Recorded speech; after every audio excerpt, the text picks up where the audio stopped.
ano ang nangyayari at sino ang namamahala sa palasyo na imbes na tutukan ang sadyang problema ng bansa kung ano-anong pinapasukan na paghihigante at pang-aapi. Hindi kami naggalaban, hindi kami nakipag ah, ah, tunggalian sa napakahabang panahon, halos 4 na dekada, para lang mang-api ng iba. Hindi ito ang turo ng aking ama. Kaya hindi ko alam kung saan to nanggagaling at hindi ako papayag ng ganito.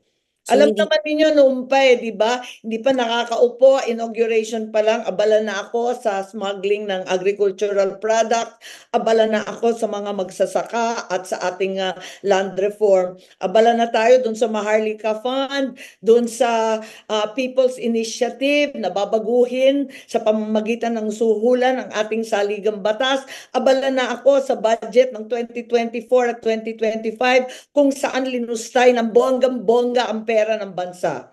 Kaya hindi ito bago at siguro maintindihan na lamang ako na hindi na tama ang landas ng administrasyon na nanghihinayang talaga ako para sa akin malaking trahedya sa amin to. so hindi kayo nag-worry na lalong maging mas malayo kayo o magkaroon ng hinanakit sa isa't isa, kayo at ang Pangulo. Walang ganong worries sa inyo, ma'am. Well, para sa akin, sana wag masamain. Alam ko nagtampo dahil doon sa hearing. Pero kung tutuusin, yung unang hearing, hindi ko naman akalain na yun ang sasagutin nila. Malay ko ba kung anong sasagutin? Kaya nga ako nagtatanong tulad ng sambayanan, hindi ko alam ang sagot. At ang dai-dai nila, padagdag sila ng padagdag, akala ko naman handang-handa. Nung iba-iba na yung sagot nila at waring nagkanalan sila, abay hindi ko nasagot yun, hindi ko na pananagutan yun. Ang akin lamang abutin ang katotohanan at iwaksi ang lahat ng hindi tama, labag sa batas, labag sa batas pati ng Diyos dahil sa pang-aapi sa matatanda at may sakit. Ma'am, sorry, last na po talaga on my part. Ma'am, itong endorsement ni VP Sara, given yung inyong standing sa mga surveys ngayon, no, you think enough para kahit papano maipanalo at maituloy niyo yung second term po ninyo? Ako hindi masyadong nag-iisip ng politika ngayon Medyo distracted ako, medyo na-trauma ako dun sa nangyayari. Hanggang ngayon, di ko pa rin talaga maintindihan bakit kinakailangan durugin ang hindi kaalyado. Nakaalyado naman sa umpisa. Di ko talaga maintindihan samantalang ang bansa ay nagdurusa sa napakatataas na bilihin, kakulangan ng trabaho, mga problema sa krimen, sa droga, sa korupsyon, dapat tutukan na natin yan. So, kung makakadagdag at kung hindi, alam ninyo ang tama ay tama, ang mali ay dapat labanan.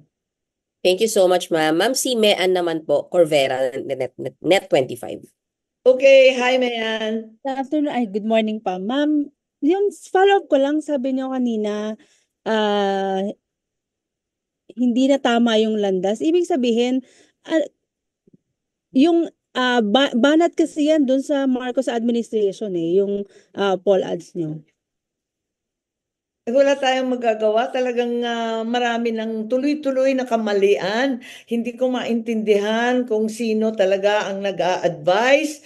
Nung bata pa ako, maliit pa ako, hindi naman maliit, pero teenager pa ako, sinabi ko na talaga, Malacanang is a snake pit. Nung panahon ng tatay ko yon kasi kung ano-ano ang, kung sino-sino lumalapit, kanya-kanyang agenda, ngayon, ang nangyayari talaga nakakatakot. Kaya sana pinagdadasal ko lagi ang aking kapatid na mabalik sa tamang landas dahil hindi na tama itong mga pangyayari, itong politika na mapang-api, mangpahigante, hindi na siya ayos. Tutukan natin ang problema ng mamayan. Balikan natin ang ating tungkulin.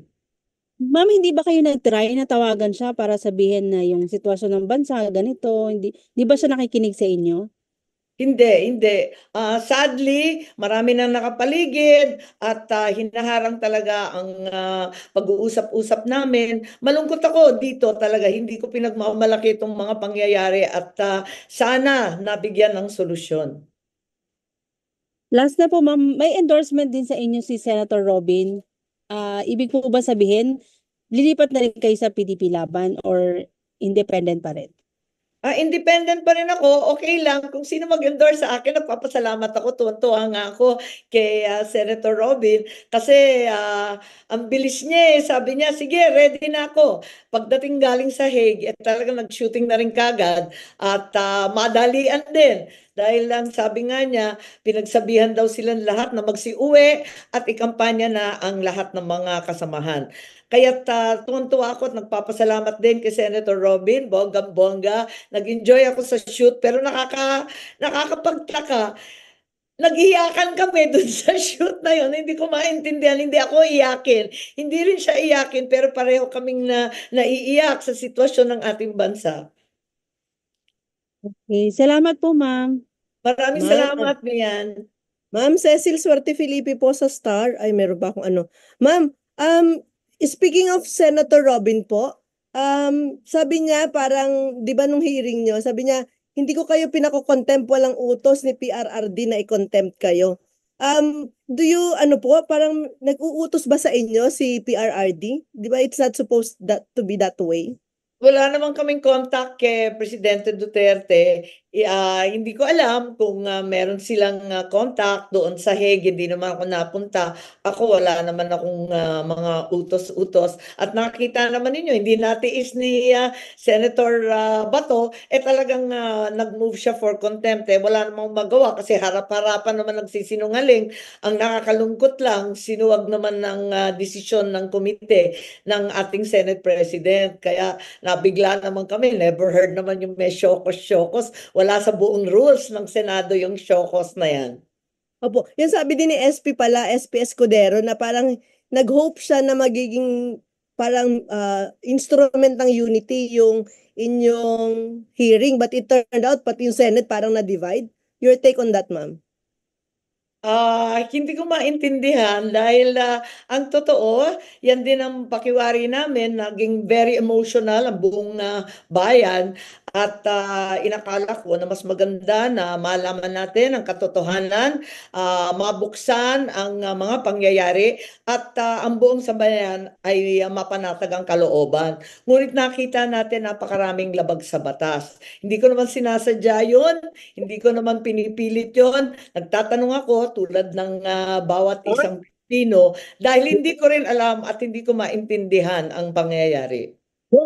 Ma'am, when PBBM won in 2020, sabi natin, i-redeem yung name ng Marcoses because yung iba, di ba, ang tingin dictator, i-redeem.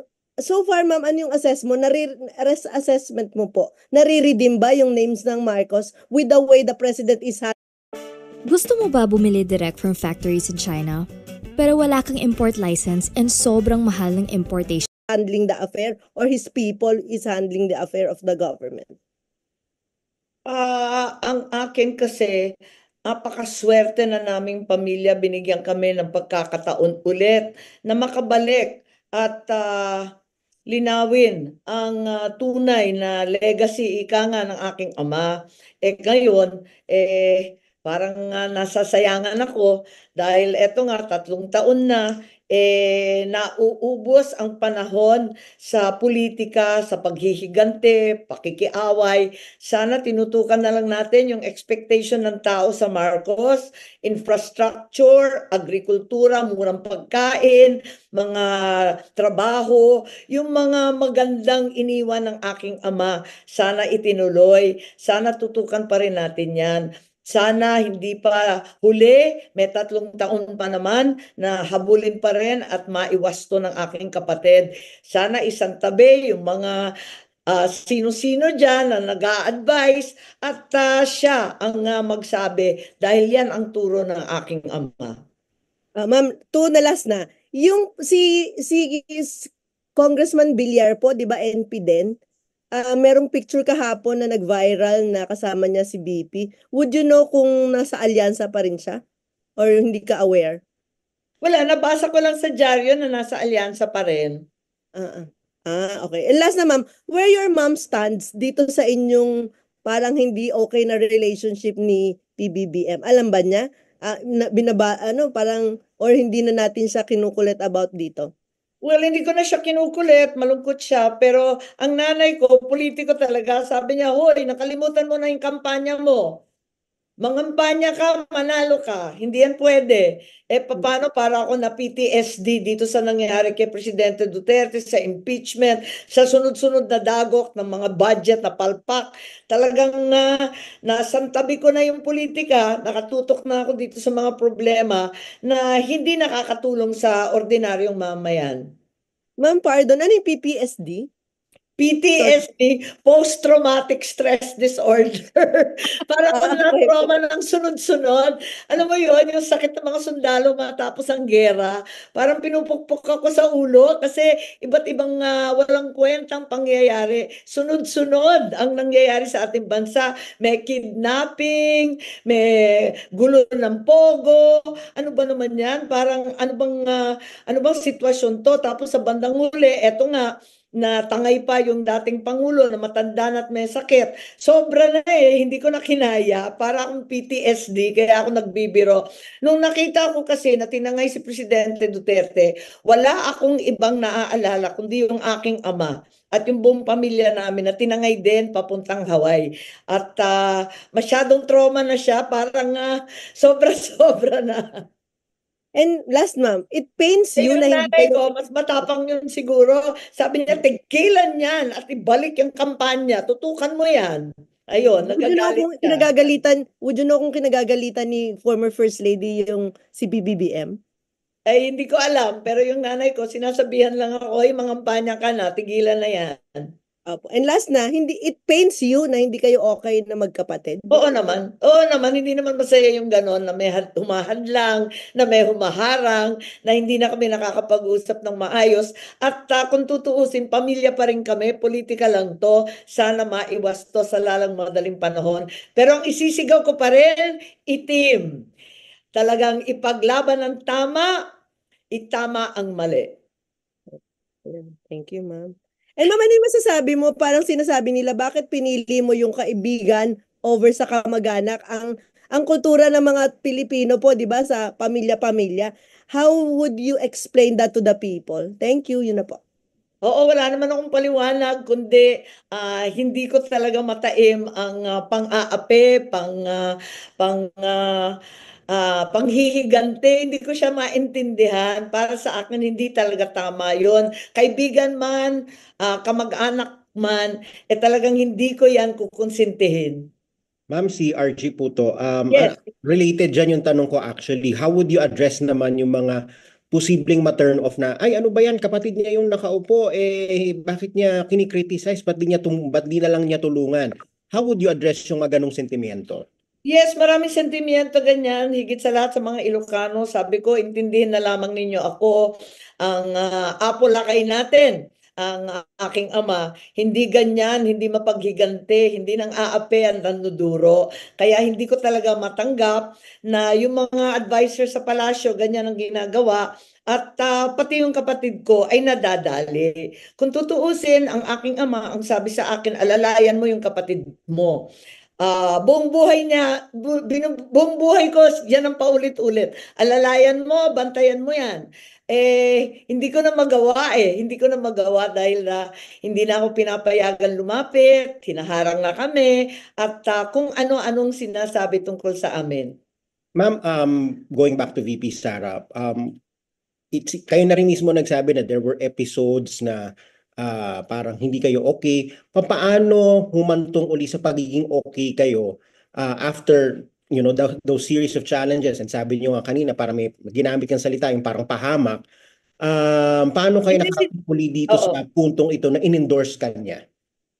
Hindi. Talagang, hindi. Parang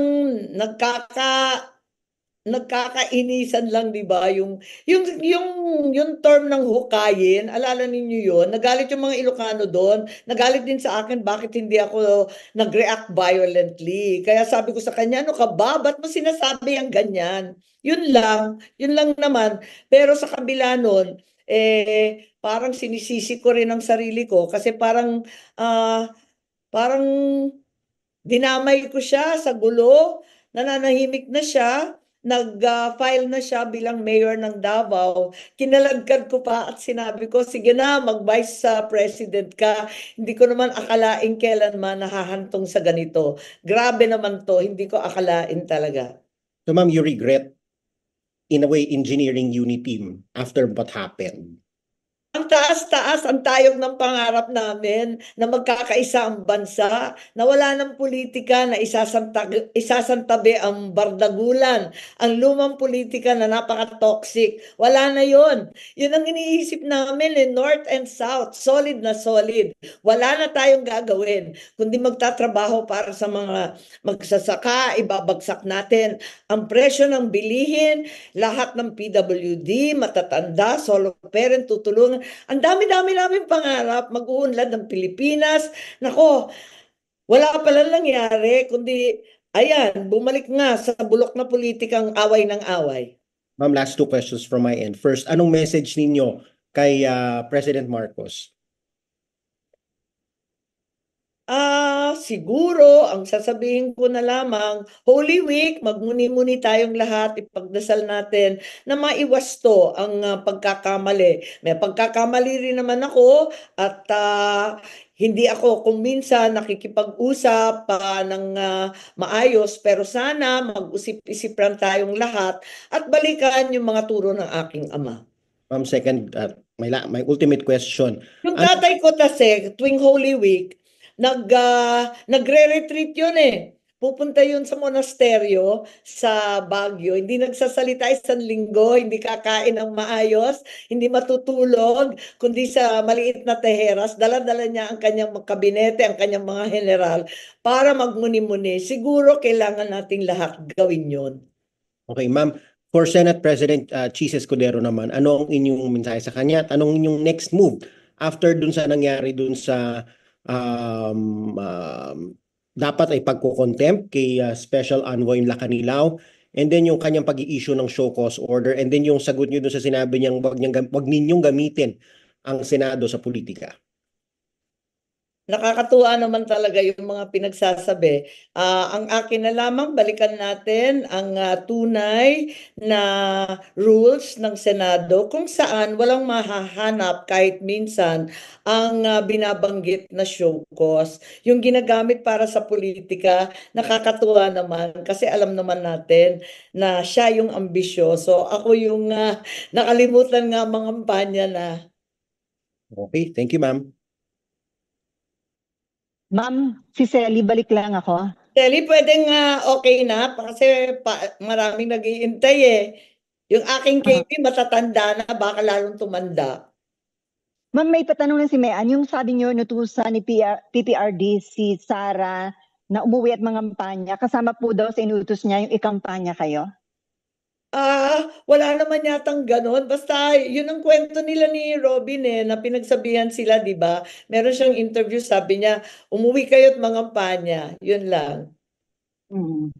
Okay, sige ma'am. Ay, Pero ang totoo, sino daw yung maharang? Pero ang totoo, noon pa, kakapila ko lang noong October, talagang tinaas na yung kamay ko ni PRRD nung isang dinner namin sa Maynila.